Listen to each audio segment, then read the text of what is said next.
인천에서 커피숍을 운영하는 30대 중반 미혼 여성입니다. 저는 고등학교 때부터 남동생과 둘이 살았어요. 아빠는 저희 남매가 어렸을 때 사고로 돌아가셨고, 엄마는 제가 18살, 남동생이 16살 때 심장병으로 돌아가시면서 세상에 저희 둘만 남게 되었어요. 그리고 엄마의 장례가 치러지던 3일 동안은 정말 악몽 같은 시간이었는데요. 엄마의 형제들은 저희 남매를 서로 맞지 않으려 하면서도 엄마가 남긴 사망보험금에는 관심이 많아서 자기들끼리 3일 내내 싸움만 했어요. 그래서 그 싸움을 보다 못한 외할머니가 나서시게 되었죠.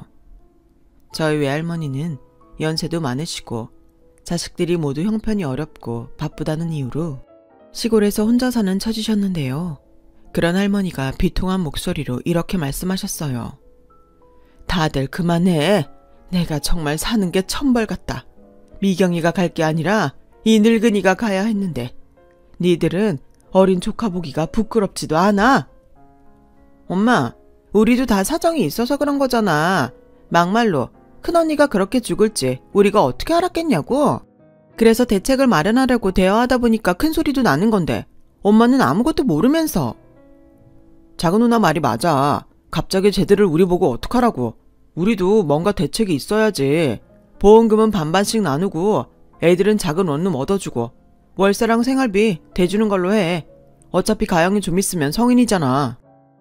야, 왜 네 마음대로 결정해? 원룸? 너 요즘 보증금 시세 알고 그러는 거야? 그냥 기숙방 같은 데 보내. 그리고 이제 언니 없으면 내가 맞은데 왜 반반씩 해? 내가 더 가져가야지. 누나, 염치 있냐? 난 장남이야. 됐어 이것들아. 가영이 너 선택해. 할미 따라 영욱이 데리고 시골 가서 살래? 아님 네 엄마 보험금으로 독립하고 살래? 엄마, 미쳤어? 기어코 노망이 난 거야. 누구 마음대로 그 돈을 다 줘. 미성년자라 권한도 없는데. 권한이 왜 없어? 그네가 니들 돈 타가라고 꾸역꾸역 보험금을 냈겠냐? 참말 마. 그리고 니들은 이모도 삼촌도 아니니까 빠져. 저는 살면서 할머니 모습을 자주 보지 못했지만 할머니가 그렇게 화내는 모습은 그때가 처음이었어요. 그리고 동생과 상의 끝에 저는 시골 생활보다는 살고 있는 인천에 남고 싶다고 했는데요. 할머니는 그럼 그러라며 엄마의 보험금을 대리 수령해서 저희가 생활할 방 2개짜리 빌라를 전세로 얻어주셨어요. 그리고 엄마 보험금이라며 매달 100만 원씩 생활비를 붙여주셨는데요. 그렇게 제가 어렵게 고등학교 졸업을 하고 할머니가 제 졸업식도 참석할 겸 엄마의 남은 보험금을 줄 겸 인천으로 올라오셨어요. 그런데 전에 봤을 때보다 할머니 안색이 많이 안 좋으셨는데요.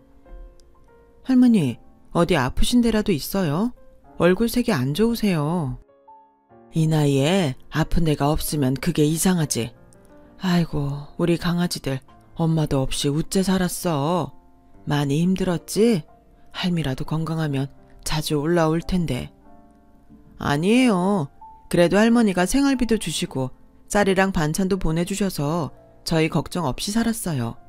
아, 그리고 지난 기말에도 영욱이가 전교에서 1등 했어요. 누나, 뭘 그런 걸 말해. 왜? 네가 잘해서 1등 했는데 자랑해야지. 그래, 누나 말이 맞다. 아유, 우리 손자 대견하네. 니들은 어릴 때도 참 야물딱졌지. 어린 것들이 아빠 보고 싶다는 소리도 안 하고 엄마 힘들게도 하지 않더니 이렇게 부모가 없어도 잘 커져서 할미가 너무 고맙다. 자, 생각난 김에 줘야지. 잠시만 있어라. 할머니는 그렇게 말씀하시고 당신이 가지고 온 아이스박스에서 돈 뭉치를 꺼내셨어요. 그리고 놀란 저에게 건네주셨어요. 할머니, 이제 가영이 너도 어른이니 네 엄마 돈은 네가 관리해라. 할미는 이제 언제 어떻게 될지 몰라. 그럼 네 이모랑 삼촌이 또 난리를 칠 게다. 꼭꼭 숨겨놔. 할미가 배운 것도 없고 가진 게 없어서 자식들을 잘 키우지 못했어. 난 그렇다 쳐도 니들까지 걔들한테 시달리는 건 보고 싶지 않구나. 할미가 재산이라도 있음 더 물려줄 텐데.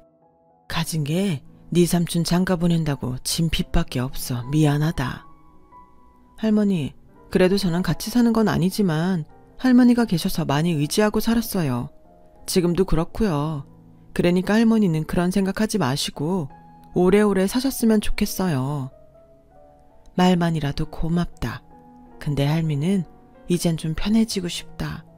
할아버지 얼굴도 가물가물하고 네 엄마도 너무 보고 싶고.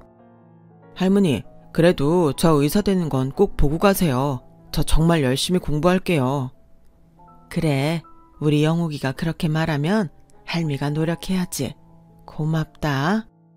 할머니는 슬픈 듯 기쁜 듯 그렇게 눈가 촉촉하게 웃으셨어요.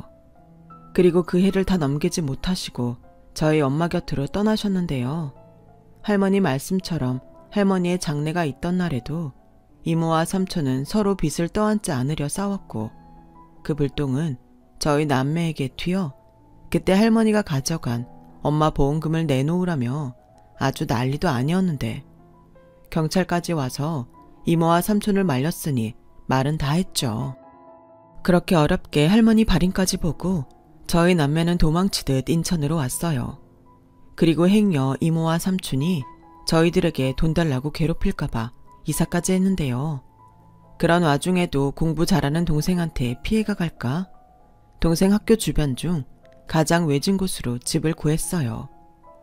다행히 저희의 거처를 알지 못하는 이모와 삼촌은 할머니 장례식 이후 볼 일이 없었지만 어쩐지 새삼스레 앞으로 어떻게 살아야 할지 할머니까지 없는 세상이 더 무섭게만 느껴졌어요.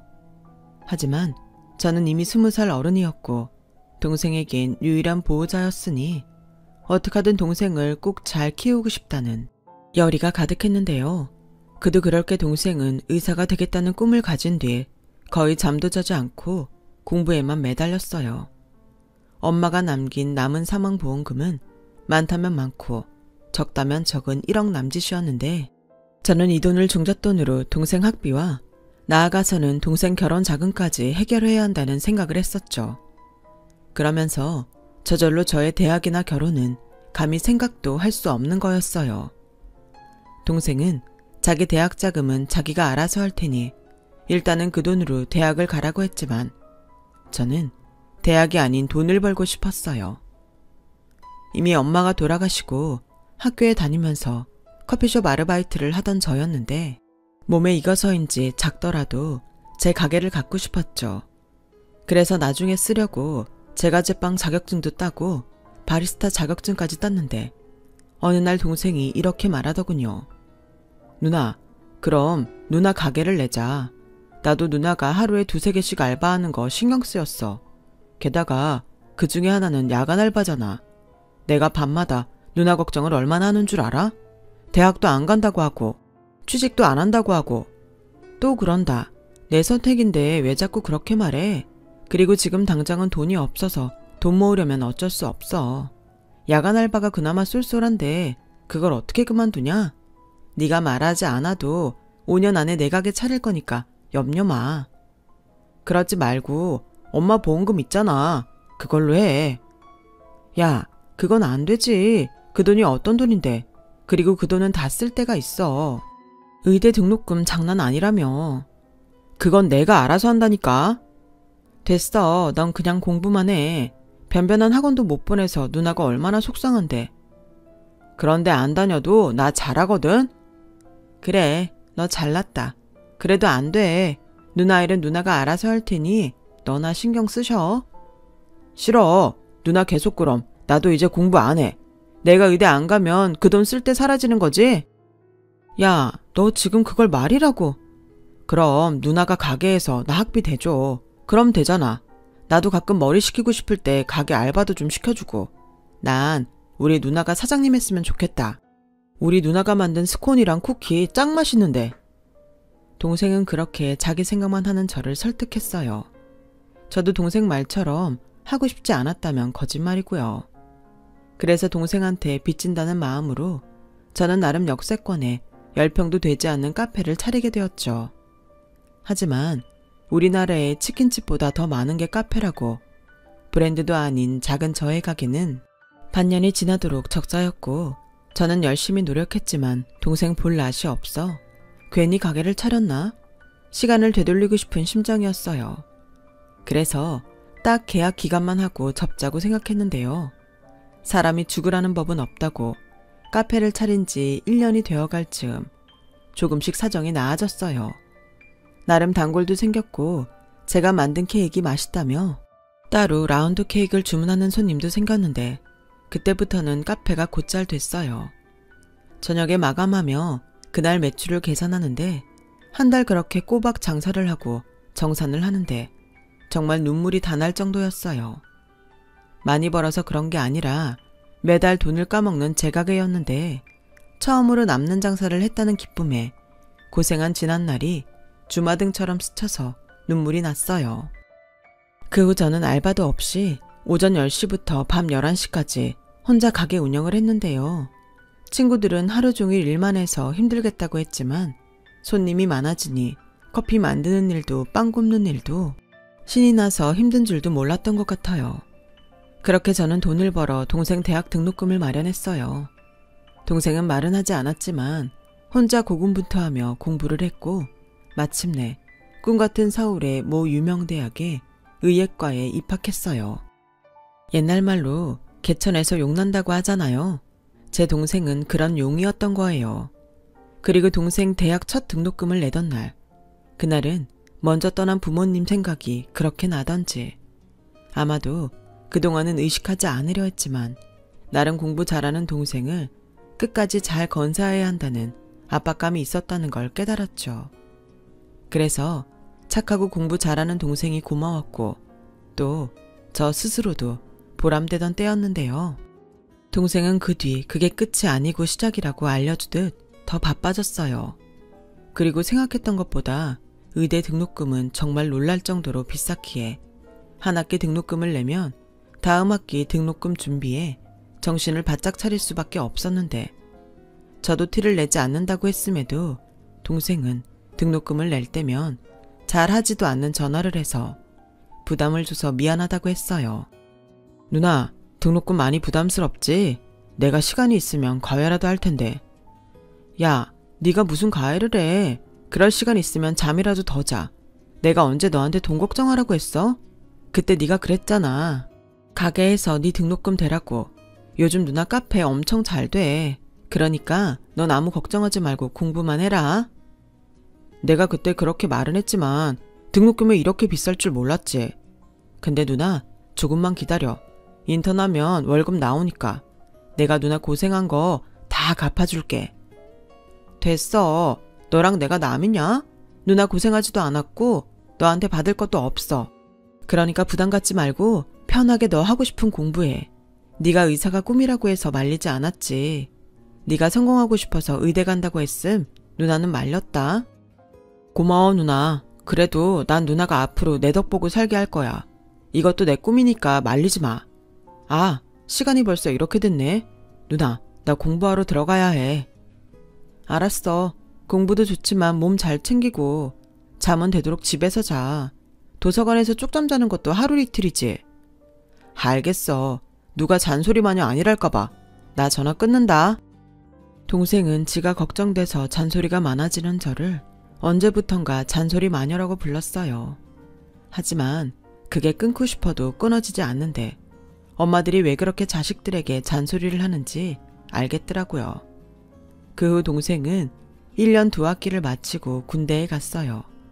그리고 표는 내지 않았지만 내심 동생이 군복무하는 동안 등록금 마련이라는 부담감에서 조금은 해방될 수 있어 그때 돈을 좀 모아놓자 싶었어요. 그리고 동생이 복학할 즈음이 되자 친구들은 하나둘 연애를 시작하더니 빠른 친구는 결혼 소식을 알려주기도 했는데요. 이상하게 그게 하나도 부럽지 않았어요. 친구들은 그런 저를 보며 제가 너무 동생만 바라보고 살아서 그런 거라고. 그러다 나중에 동생 장가가면 어떡하려고 그러냐며 핀잔을 주기도 했는데 저는 동생이 좋은 짝을 만나 가정을 이루고 행복하게 산다면 그것도 나름 좋을 것 같았어요. 그리고 몇 년 뒤 동생에게 만나는 여자가 있다는 소리를 듣게 됐는데요. 그때가 동생이 의대를 졸업하고 인턴 생활을 하던 중이었어요. 정신없이 바쁘다고 집에 올 시간도 없어서 서울에 방까지 얻어 사는 동생이었는데 뭔가 기분이 좀 이상하더라고요. 서운한 감정이라면 그럴 수도 있고 연애를 시작한 동생이 병원 일과 연애를 둘 다 잘할 수 있을까? 걱정도 되었는데 무엇보다 가장 걱정이고 궁금했던 건 동생이 만나는 여자가 어떤 여자인가 하는 거였죠.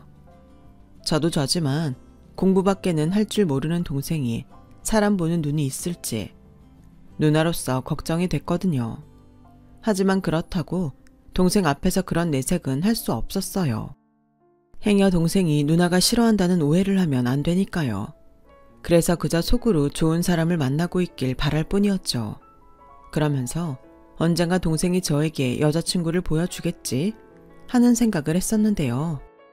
동생이 바빠서인지 그런 날은 몇 년이 지나도 오지 않았어요. 그 사이 응급실 레지던트가 된 동생은 더 정신없이 사는 듯 전화 연결도 잘 되지 않았는데 그래서 내심 여자친구와 헤어졌나 하는 생각을 했었네요. 그런데 제 생일날 어떻게 휴가를 받았는지 동생이 밥을 사주겠다고 했고 저는 너무 궁금한 연애 소식부터 물어봤어요. 너 전에 만난다는 여자친구는 어떻게 됐어? 헤어졌어? 아니, 잘 만나고 있는데 왜? 아니, 네가 하도 바쁘고 여자친구 얘기를 안 해주니까. 그럼 벌써 몇 년을 만난 거야? 이 정도 만났으면 누나 한번 보여줄 때 되지 않았어? 자기는 연애도 안 하면서 동생 여자친구는 엄청 보고 싶은가 봐. 당연하지. 그리고 누가 연애를 안 한대? 뭐야, 누나 연애해? 정말이야? 아니, 앞으로 할 거라고. 좋은 사람 만나면 당연히 해야지. 난 또. 아, 맞다. 나 누나한테 물어보고 싶은 거 있어. 원래 여자들은 그렇게 명품을 좋아해? 명품? 좋아하지. 비싸서 그렇지. 명품 안 좋아하는 여자가 있을까? 아, 그렇구나. 그럼 누나도 좋아해? 그래, 좋아한다. 근데 그런 것도 난 주제에 맞게 가져야 한다고 생각해. 능력 있는 자기 돈으로 사는 건 멋지지만 능력도 안 되면 명품만 고집하는 그런 사람은 별로지. 근데 그런 건 왜 물어? 설마 네 여자친구가 명품 좋아한대? 여자친구 집이 좀 잘 살아. 그래서 그런지 20살부터 자기는 명품 옷에 명품 가방 들었다고 하더라고. 아, 그래? 어쩌다 내 동생이 그런 금수저를 만났어? 뭐야, 놀리는 거야? 내가 먼저 좋다고 안 했다. 유진이가 먼저 좋다고 했지. 여자친구 이름이 유진이야? 이름도 예쁘네. 생긴 것도 예뻐. 근데 곧 있으면 여자친구 생일이거든? 내가 시간도 없고 그동안 선물이라고 사주면 별로 좋아하지도 않는 것 같아서 그냥 올해부터는 갖고 싶은 거 말하면 그냥 그거 사주기로 했거든. 근데 나한테 명품 가방을 사달라네? 누나, 이 가방 브랜드 알아? 동생은 핸드폰을 꺼내 뭔가 찾더니 저에게 가방 사진을 보여줬어요. 그리고 제 눈엔 가방 사진 밑에 가격이 먼저 들어왔는데요. 400만 원대의 디올 가방이었어요. 저도 들어서 알긴 했죠. 브랜드만요. 야, 이 가방 너무 비싸다. 너 그 정도 능력 있어? 레지던트 월급 얼마나 한다고 이런 걸 사주냐? 그렇긴 한데 그렇다고 비싸서 안 된다고 하자니 그것도 좀 그렇고. 어떻게 하면 좋을지 모르겠네. 지금 잔뜩 기대하고 있을 텐데. 저는 동생의 말에 은근 서운했어요. 제 생일이라고 모처럼 만나서 여자친구 생일 선물 생각만 하고 있으니 짜증까지 나더라고요. 야, 내가 볼 땐 네 여자친구 좀 그렇다. 벌써 만난 지가 언젠데 네 사정을 몰라. 아무리 자기가 금수저라 눈이 높아도 좋아하는 사람한테 부담 주는 거 아니지. 설마 너 걔 앞에서 돈 잘 버는 척 허풍 떨었냐? 누나는 참 내가 그럴 사람이야. 그리고 사귀자고 했을 때 내 사정 다 얘기했어. 누나 도움받아서 의대 나왔고 전공이 되고 돈 벌면 누나한테 갚아야 한다는 말까지 했는걸. 그래? 그때 걔는 뭐라고 했는데? 자기는 상관없대. 오히려 결혼하면 시부모님 없어서 좋다고 하더라. 그리고 전문 있다면 힘들게 대학병원 다니지 말고 개원하라고 했어. 자기 집 사위한테 병원 차려줄 능력 된다고. 그 정도 능력이 되는데 왜 너한테 가방을 사달래? 걔는 돈 안 벌어? 그냥 자기 집 백 믿고 놀고 먹는 거야? 너 행여 개원해준다는 말에 혹해서 여자 만나고 그러는 거 아니지? 누나, 나 유진이 좋아하거든? 유진이가 부자여서 좋은 거 아니야. 애교도 많고 만나면 설레고 좋아서 만나는 거지. 그리고 유진이는 내가 바빠서 잘 못 만나도 일 때문에 그런 거니 괜찮다고 해줘. 요즘 그런 여자 없어. 또 유진이는 부모님이 힘들게 남 눈치 보면서 일하지 말고 용돈 받아서 쓰고 결혼했으면 하시던걸. 아, 그러셔? 걔가 복이 많은 애구나? 부럽다. 그리고 가만 보니 걔도 걔지만 네가 더 좋아하네. 에휴, 그럼 나도 모르겠다. 네 연애사 네가 알아서 해. 저는 동생 말을 듣고 슬슬 걱정이 됐어요.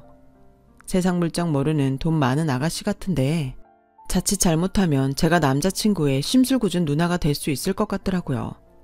그래서 마음은 그러지 않았지만 동생의 연애사에 참견하지 않으려고 했어요. 자기가 너무 좋아서 무리를 하면서까지 명품 가방 선물을 사준다고 해도 그걸 말릴 수는 없겠다 싶었죠. 그 후 동생은 바쁘기도 했고 저에게 어지간해서는 여자친구 얘기를 꺼내지 않았어요. 아무래도 제가 전에 뭐라고 한 부작용 같았죠. 그러면서도 꽤 오래 만나는 것 같았는데 제 동생이 국시를 치르고 전문의를 따자 슬슬 결혼 얘기가 들려왔어요. 누나, 만약에 내가 결혼한다고 하면 누나 서운해? 서운하냐고? 내가 왜?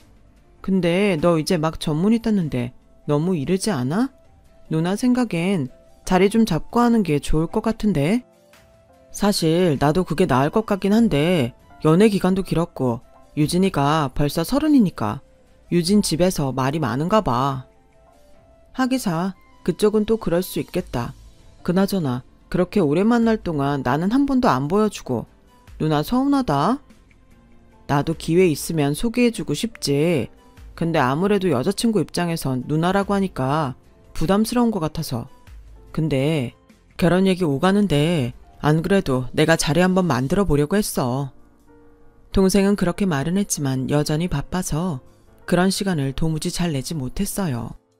저는 그 사이 동생이 청약이라도 돼서 아파트라도 하나 갖고 있으면 부잣집에 장가 가더라도 기가 죽지 않을 것 같아 동생한테 말해 청약을 꾸준히 넣게 했는데요.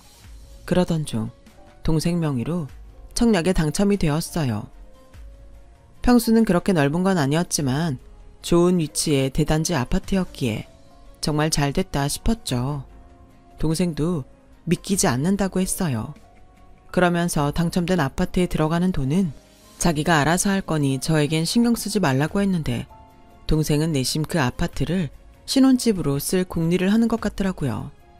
그리고 아파트 청약이 된 뒤 동생은 아파트가 지어지는 기간을 기다렸다가 결혼을 하자고 여자친구와 말이 된 것 같았고 그 사이는 대학병원에서 근무를 했는데 의사가 되기는 어려워도 전문의까지 된 동생은 거짓말처럼 벌이가 많아지니 씀씀이도 커졌어요. 글쎄 저에게도 명품 가방을 턱 하고 사주는데 보기보다 은근 제가 저래도 되나? 걱정이 되더군요. 야, 뭐하러 이런 비싼 가방을 샀어? 누나, 그냥 받아. 누나가 힘들게 내 뒷바라지 했는데 누나도 이제 누리고 살아야지. 그러지 말고 내가 누나 차 한 대 사줄까? 누나 지금 끌고 다니는 경차 그거 위험하다. 사람들이 경차 타는 여자면 도로에서 얼마나 무시하는 줄 알아? 내가 차를 타면 얼마나 탄다고. 그리고 너 이렇게 갑자기 씀씀이 커지면 위험한 거 알지? 아파트 중도금도 내야 하고 결혼이야 내가 도와주긴 할 거지만 너 앞으로 큰돈 쓸 일 많아. 정신 차려. 에이 누나 나 의사야. 우리도 이 정도는 누리고 살자.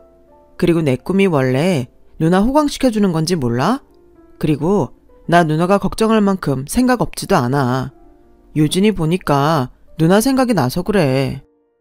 장가갈 때가 돼서 그런가? 안 하던 짓 하네. 그래, 여자친구랑 아직도 좋아? 뭐 이젠 서로 익숙해졌으니까. 그리고 유진이 부모님이 잘해주셔서 사실은 더 결혼하고 싶어졌어. 너 벌써 그 집에 인사하고 온 거야? 그럼 유진이랑 만난 지가 언젠데. 생신 때도 인사드리고 명절에도 인사 갔어. 너 명절에 바쁘다고 집에도 못 왔잖아. 아, 그냥 잠깐 짬내서 밥만 먹고 왔어. 저는 동생 말에 기분이 상했어요.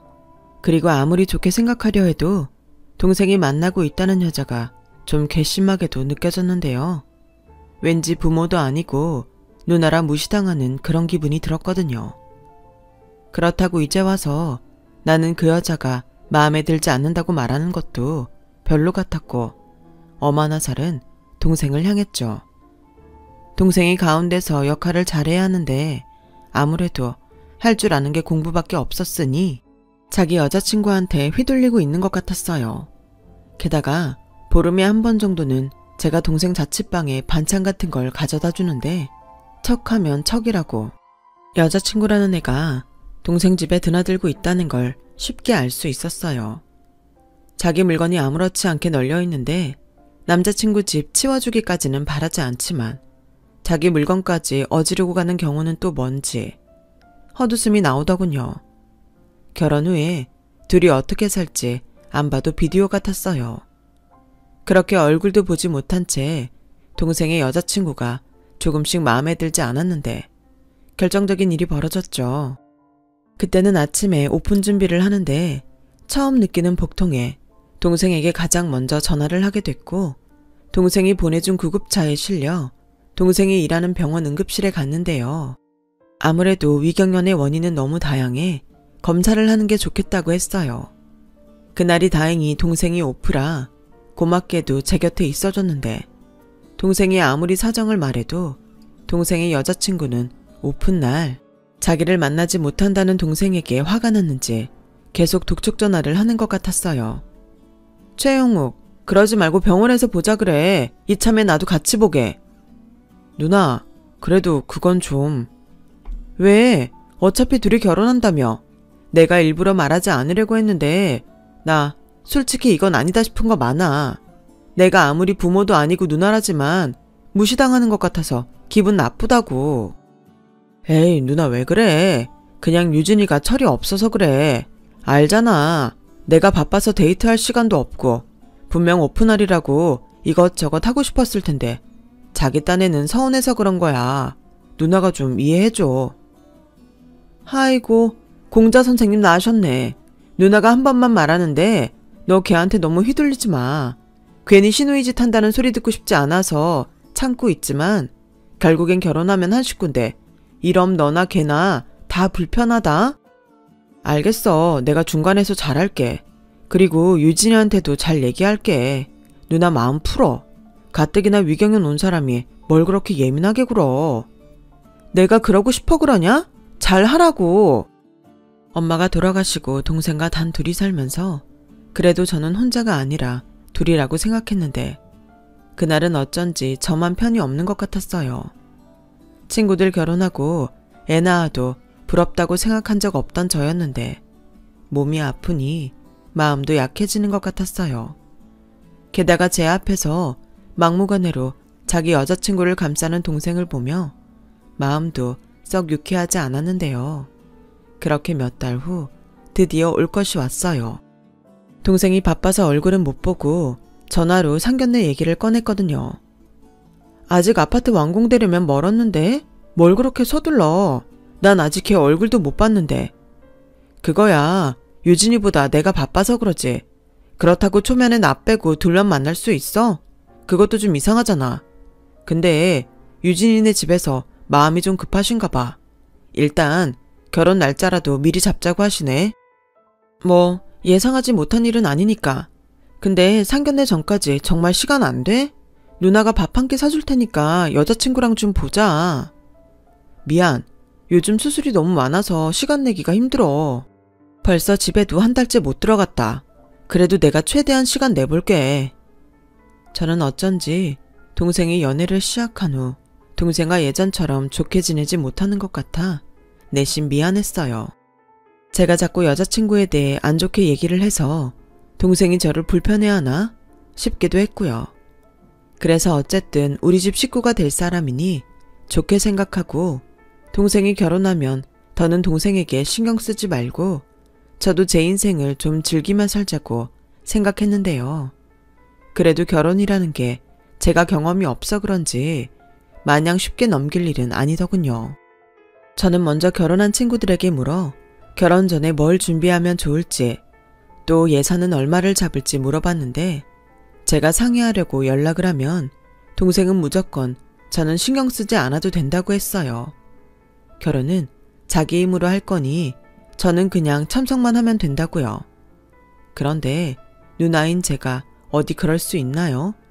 또 상대 집이 그렇게 부자라면 저라도 동생 기죽지 않게 뭐라도 더 해줘야 한다는 생각만 커졌는데 그렇게 동생 여자친구도 보지 못한 채로 상견례 날짜가 잡혔어요.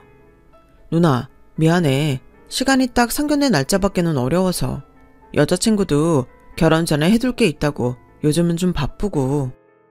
알겠어. 네 여자친구는 상견례 때 보면 되니까 너무 신경 쓰지 마. 그나저나 상견례 때 입고 갈 제대로 된 양복은 하나 있어야 하지 않아? 누나가 사줄 테니까 병원 근처에서 잠깐 보는 것도 안 돼? 여기 근처엔 그런 거 파는 데도 없어. 그리고 나 양복 있어. 전에 유진이가 생일 선물로 백화점에서 사줬거든. 어머 그랬어? 걔도 참 이럴 땐 고맙네. 이젠 누나 아니어도 챙겨주는 사람도 있고 이제야 누나가 좀 마음이 편하다. 너 장가 보내는 실감이 좀 나네. 그래? 난 유진이랑 누나랑 사이좋게 지냈으면 좋겠어. 나는 바쁜 사람이고 유진이는 그럼 혼자 외로울 때가 많을 거잖아. 그럴 땐 편하게 누나한테 찾아가고 그랬으면 좋겠는데. 그건 네 생각이다. 요즘 누가 신우랑 올케가 그렇게 지내냐? 그냥 우리는 적당한 거리에서 선 지키고 가끔 보는 게 좋아. 저는 어쩐지 마음에 들지 않았던 동생 여자친구가 그래도 동생한테는 잘하는 것 같아 그럭저럭 마음이 누그러졌어요. 제 친구가 그러더군요. 그냥 둘이 좋고 결혼 후에도 아무 문제 없이 살면 올케가 어떤 사람이고 어떤 생각을 해도 신경 쓰지 말라고요.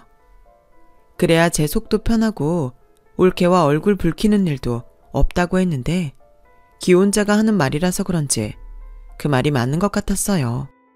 그리고 저도 정신없이 살다 보니 어느새 상견례 날짜가 일주일 앞으로 다가왔어요. 그날은 주말이라 손님이 많았어요. 저희 매장은 작아서 테이블이 몇 개 없는데 그 테이블이 꽉꽉 차서 북적였죠.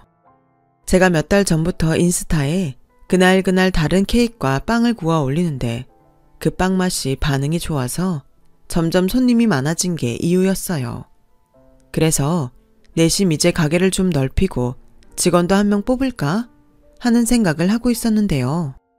사람이 그렇게 많은 날에는 인력이 아쉽기도 했고 또 절대 만나고 싶지 않은 진상 고객을 상대하기가 혼자는 좀 버겁기도 했어요. 손님이 별로 없을 때는 그럴 확률이 상대적으로 적었는데 손님이 많아지니 모든 게 다 좋을 수는 없다고 이상한 고객이 한두 명은 꼭 있었거든요. 그리고 그날도 그런 손님이 한 명 있었어요.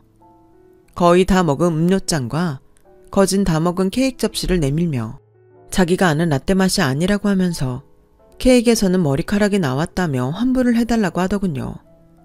저는 당황했어요. 컴플레인 거는 고객이 내민 음료잔과 케이크는 누가 봐도 다 먹은 거였으니까요. 그래서 음료 맛이 어디가 이상하냐고 구체적으로 말해달라고 했고 케이크에서 나온 머리카락 색이 노랗길래 저는 노란 머리가 아니라서 이상하다고 했어요. 그러자 그 손님은 대뜸 이렇게 화를 내더군요. 아니, 손님이 이상하다고 하면 이상한 거고 머리카락이 나왔으니까 나왔다고 하는 거죠. 뭘 구체적으로 말을 하래요? 내가 이거 확 신고할 수도 있어요. 저기 손님, 저도 알아야 개선을 하니까요. 그리고 처음부터 말씀하셨다면 당연히 환불이든 다른 음료를 드리든 했을 텐데 이렇게 다 드신 컵을 주시니까. 아, 그래요? 다 먹었으니까 환불을 못 해주겠다? 내가 친구랑 얘기하느라 말을 할 타이밍을 놓쳤고 목이 타니까 조금씩 마시다 보니 그런 건데 그런 것도 이해를 못해요? 무슨 서비스가 이따위지? 손님은 가뜩이나 쭉 찢어진 눈을 더욱 날카롭게 뜨면서 저를 노려봤어요. 그래서 그냥 똥 밟았다고 생각하고 환불을 해주려고 했는데 같은 일행으로 보이는 손님 머리가 케이크 접시에서 나온 머리색과 일치하는 것 같았죠. 저기 손님, 제가 음료값은 환불해 드릴게요. 그런데 케이크에서 나온 머리카락은 아무래도 일행분 머리카락 같네요. 뭐라고요? 이봐요. 이깟게 얼마나 한다고 치사하게 굴어요? 제 친구 머리카락이라고요? 손님도 보세요. 아무리 봐도 저분 머리카락 맞잖아요. 그러니 케이크는 다 드시기도 했고 음료값만 드릴게요.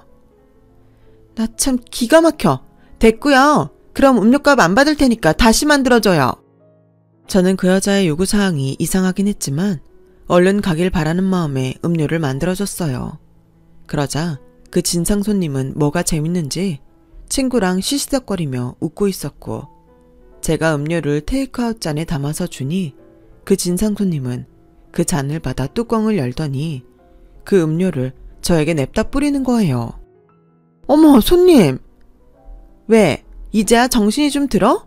요즘 장사 좀 되니까 손님이 아주 우습게 보이지? 너 그러다 큰 코 다친다.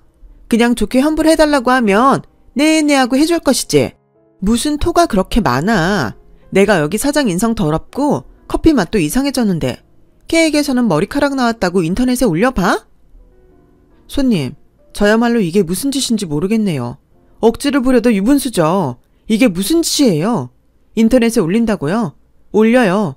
나도 진상 손님이라고 손님 사진 올릴 테니까요. 뭐야? 죄송하다고 사과는 못할 망정. 너 내가 누군지 알아? 여기 가게 우리 집에 말하면 한 방에 망하게 할 수 있어. 야, 우리 심심한데 얘 손 좀 보자. 아주 이 동네에서 쪽팔려서 장사 못하게 만들어야겠어. 진상 손님은 자기 친구까지 동원해 가게에 물건을 던지기 시작했어요. 그러자 제가 급히 112에 신고를 했고 경찰서에 간 여자는 손님 응대가 너무 기분이 나빠 그랬다며 봐달라고 하더라고요. 그것도 제가 아는 경찰에게요. 아무리 봐도 이런 일이 처음은 아닌 것 같아 보였어요. 그런데 문제는 뜨거운 음료를 뒤집어 써서 제 얼굴을 치료를 받아야 한다는 거였고 경찰이 저건 어떻게 할 거냐고 물으며 부모님께 연락을 하겠다고 하니 꼴의 부모님은 무서운지 그제야 자기들이 치료비를 주겠다며 저에게 합의하자고 하더군요. 그때 경찰분이 저한테 어차피 달리할 것도 없으니 합의금이라도 좀 받고 넘어가는 게 좋을 것 같다고 하셨어요. 그러면서 저에게 이렇게 기뜸도 해줬는데요. 저 사람들 하는 짓 보니까 처음 아니네요. 괜히 해코지 당하지 마시고 합의금 받고 그냥 봐준다고 하세요. 대신 가게에는 얼씬도 하지 말라고 하시고요. 저도 다음에 또 그러면 가중처벌 상습범이라고 겁을 줄 테니까 여기서 마무리하시죠. 저는 분했지만 저것들이 제 가게에 또 올까봐 불안한 마음에 경찰분이 알려주신 대로 얼마 되지 않는 합의금을 받고 상황을 정리했어요. 그러면서 경찰서 밖에서 그것들이 하는 말을 듣게 됐는데요. 야, 그냥 커피나 뿌리고 협박이나 하고 말지. 뭐하러 이렇게 일을 키우냐? 왜? 너도 같이 했잖아. 이제 와서 딴소리야? 너야 집에 돈 좀 있고 곧 시집가면 그만이지만 난 아니잖아. 알겠어. 어차피 이것도 결혼하면 못해. 그냥 좋게 환불받고 맛있는 밥이나 먹으러 가려고 했지. 작은 가게 주인이라 쫄아서 쉴 줄 알았더니 이게 뭐야. 재수없어. 참, 요즘 것들 문제라고는 하지만 저는 저런 딸을 낳았을 그 부모가 불쌍했어요. 그리고 결혼한다는 말에 저런 인성 가진 여자랑 결혼할 남자도 딱하다고 생각했는데 나중에 저것들이 또 제 가게에 와서 횡포를 부릴까? 그 둘의 대화를 모른 척하고 녹음을 해두었어요. 저도 살 길은 찾아야 하니까요.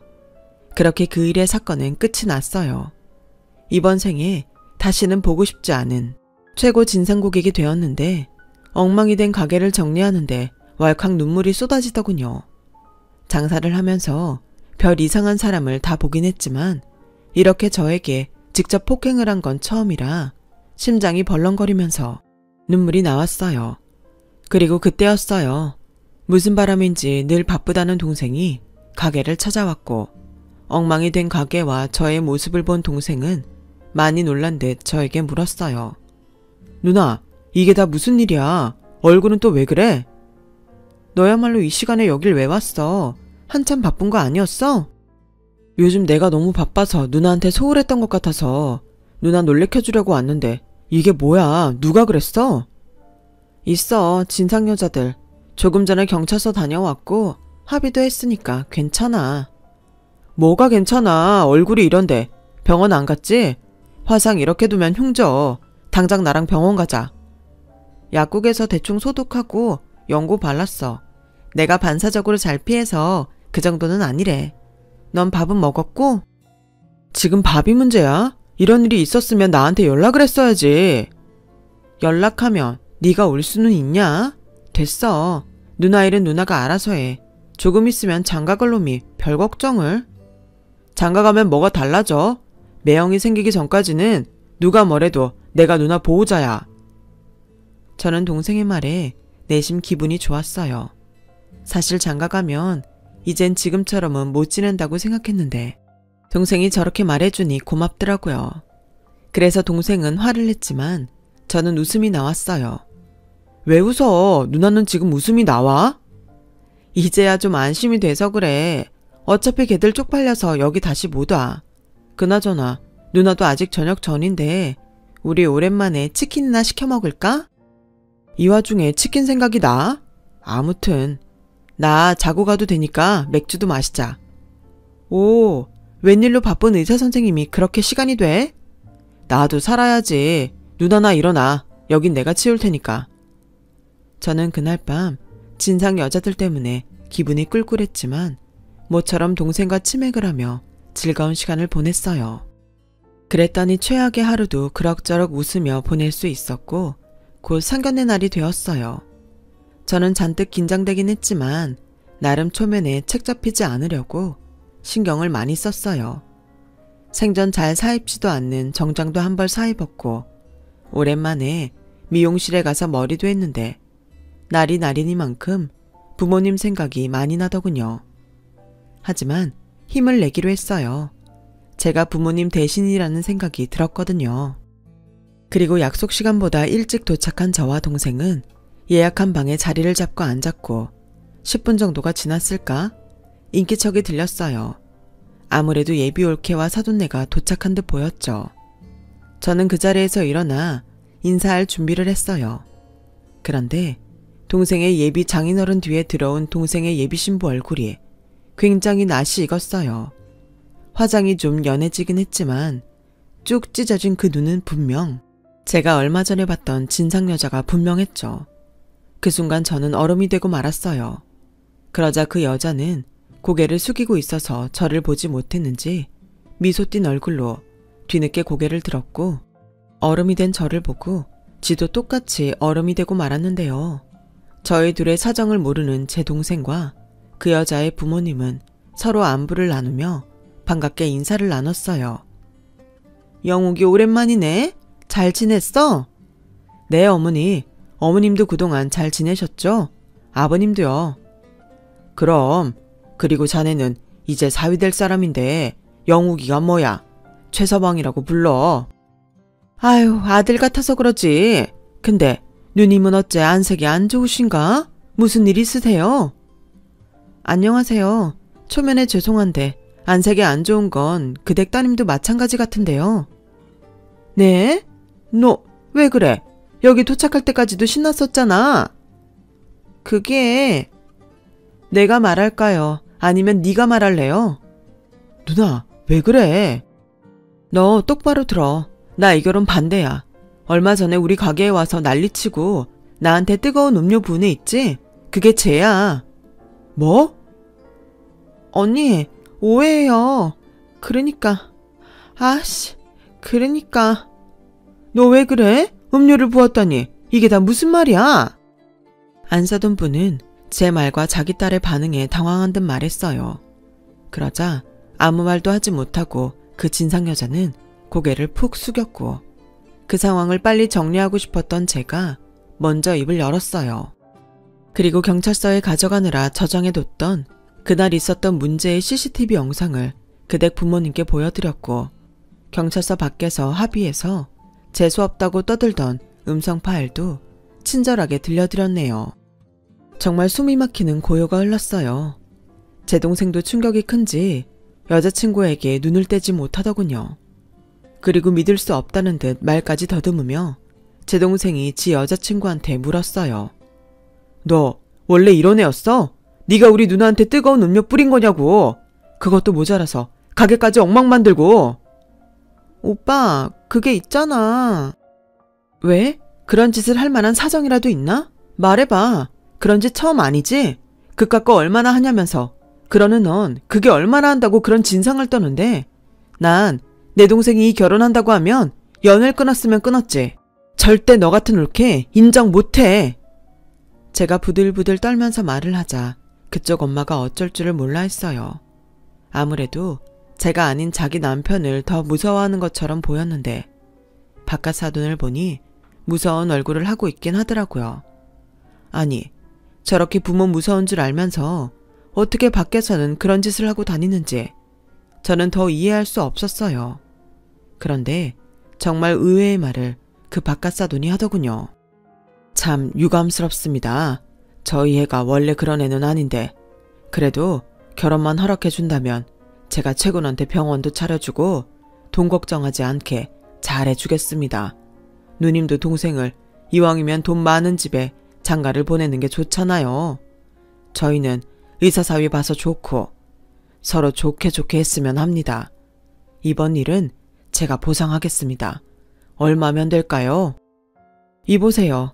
제가 돈에 환장한 사람으로 보이십니까? 그댁에 돈이 얼마나 있는지 모르겠지만 저도 있을 만큼 있습니다. 돈만 많으면 뭐 하나요? 자식 교육은 바닥인데. 영우가, 나는 이만 갈게. 네 결혼이니까 네가 결정해. 네가 저런 쓰레기 같은 애랑 결혼한다고 하면 그땐 나랑 영 끊고 살자. 저는 할 말 다 해서 이만 갈게요. 누나. 언니, 제가 그때 난리친 거 정말 죄송해요. 가끔 너무 스트레스 받으면 저도 모르게 그러는데 반성 많이 하고 있어요. 결혼하면 절대 그러지 않으려고 생각하고 있었는데 제가 앞으로 평생 오빠한테도 언니한테도 잘할 테니까 한 번만 용서해 주시면 안 돼요? 응, 안 돼. 스트레스 받아서 그랬다고? 넌 의사랑 결혼할 게 아니라 의사한테 정신과 상담을 받아야겠네. 너 내가 경고하는데 다시 내 눈에 띄지 마. 그땐 합의고 뭐고 없으니까. 야, 네가 뭔데 그래? 누나면 다냐? 네가 엄마라도 되냐고. 반대를 한다고? 웃기고 있네. 누나면 동생 인생 자주유지 해도 돼? 난 이 결혼 꼭 할 거야. 내가 의사 부인 자리 놓칠 것 같아? 결국 그거였어요. 그 여자는 제 동생의 의사라서 제 동생과 결혼하고 싶었던 거죠. 저는 순간 너무 화가 나서 제 앞에 있던 국그릇을 똑같이 그 진상 여자의 얼굴에 뿌려줬어요. 이건 네가 뿌린 음료보다는 덜 뜨겁네. 마음 같아서는 펄펄 끓은 뚝배기라도 던지고 싶지만 내일 일할 내 손이 아까워서 참는 줄 알아. 이봐요. 이게 대체 무슨 짓입니까? 아무리 우리 애가 잘못을 했다고 해도 이렇게 부모가 있는데 남의 딸한테 이러면 됩니까? 그 말씀은 부모가 없으면 밖에서 무슨 짓을 해도 된다는 소린가요? 부끄럽지도 않으세요? 남의 집에 시집을 보내시려면 적어도 최소한의 예의범절은 가르치셔야죠. 왜? 부모가 없다고 하니까 저희가 만만하셨어요? 제 말에 그 여자의 부모는 입을 꾹 다물었어요. 그리고 제 동생이 이만 나가자며 자리에서 일어났는데 아무래도 동생도 이 결혼은 못하겠다 결정한 눈치더라고요. 그러자 그 진상 여자는 제 동생 바지가랑이를 붙들고 매달렸고 제 동생은 아무 말도 하지 않고 그 손을 뿌리친 채 제 손을 잡고 상견례장을 나왔어요. 그 뒤 저나 동생은 집에 도착할 때까지 아무런 말도 하지 않았어요. 그저 깊은 한숨소리만 공간을 채웠는데 집에 도착하니 동생이 먼저 말을 꺼냈어요. 누나, 미안해. 난 정말 유진이가 그런 앤지 몰랐어. 그래, 설마 네가 알고도 걔랑 결혼하겠다고 했겠냐? 그때 너무 재수없고 화났는데 지금은 오히려 고마운 일인 것 같아. 그때 그 일 아니었음 모르고 너 결혼시킬 뻔했잖아. 지금은 속상해도 잊어. 사람도 자꾸 만나봐야 사람 보는 눈도 생기는 거야. 다음엔 너랑 더 어울리는 착한 여자 만날 수 있을 거고 너무 낙담하지 마. 저는 동생의 속이 어떨지 짐작도 되지 않아 주저리 말을 이어갔어요. 저도 저지만 만난 시간이 있으니 동생이 받은 충격도 대단할 것 같았거든요. 결혼까지 생각한 여자와 헤어지는 것이니 마음 정리할 시간이 필요하겠다 싶었어요. 동생은 그 충격인지 병원을 그만두고 여행을 갔어요. 그동안 병원 일하랴 결혼 준비하랴 자기를 돌볼 시간이 없었다고 좀 쉬고 싶다고 하더라고요. 저는 흔쾌히 그러라고 했네요. 저는 언제나 동생이 먼저인 누나니까요. 동생은 그 뒤 제주도에서 한 달 살기를 마치고 돌아와 살고 있던 전셋집도 정리하고 제가 사는 집으로 들어왔어요. 그리고 학교 선배의 도움으로 공동으로 병원을 개원하게 되었어요. 사실 제가 가게를 넓히려고 돈을 모으고 있었는데 지금도 충분한 것 같아 그 돈을 기꺼이 동생에게 주었어요. 동생은 받기 싫다고 했지만 투자라고 이자 쳐서 갚으라며 돈을 줬는데 부디 동생이 파혼의 상처를 잘 치료하고 새로운 환경에서 더 의미 있는 행복을 찾아갔으면 좋겠어요. 좋은 인연을 하루라도 빨리 만난다면 더없이 좋겠고요. 그리고 이게 무슨 일인지 모르겠지만 그 진상 여자가 난동을 부리고 간 이후에 동네에 소문이 났는지 단골들이 줄지어 와서는 괜찮냐며 저를 걱정해 주셨고 입소문도 많이 나서 장사가 더 잘 되게 되었는데 이렇게 된 걸 그 여자에게 고맙다고 해야 하는 건지 아이러니하네요. 누군가 저에게 이런 말을 해준 적이 있어요. 모든 교통사고는 다 재수가 없는 거라고요. 어쩌면 악연도 그런 교통사고 같은 게 아닐까 그런 생각이 들면서 두 번의 실수는 하지 않도록 배울 건 배우고 잊을 건 빨리 잊었으면 합니다. 아무튼 그 일 이후 저희 남매는 각자의 분야에서 더 열심히 살아가고 있어요. 성실하게 좋은 마음으로 살다 보면 언젠가는 인생의 진짜 짝을 만날 수도 있겠죠. 어쩌면 저에게도 그런 일이 있을지도 모른다는 기분 좋은 상상을 하며 제 이야기를 마치도록 하겠습니다. 지금까지 저의 이야기를 들어주셔서 대단히 고맙습니다. 언젠가 저도 기혼자가 된다면 행복한 사연으로 다시 사연을 보낼 수 있었으면 좋겠습니다. 항상 건강하시고 행복하세요. 감사합니다. 여러분, 사연 댓글에 응원과 현명한 조언 부탁드려요. 좋아요와 구독은 저에게 큰 힘이 됩니다. 오늘도 좋은 일 가득하세요.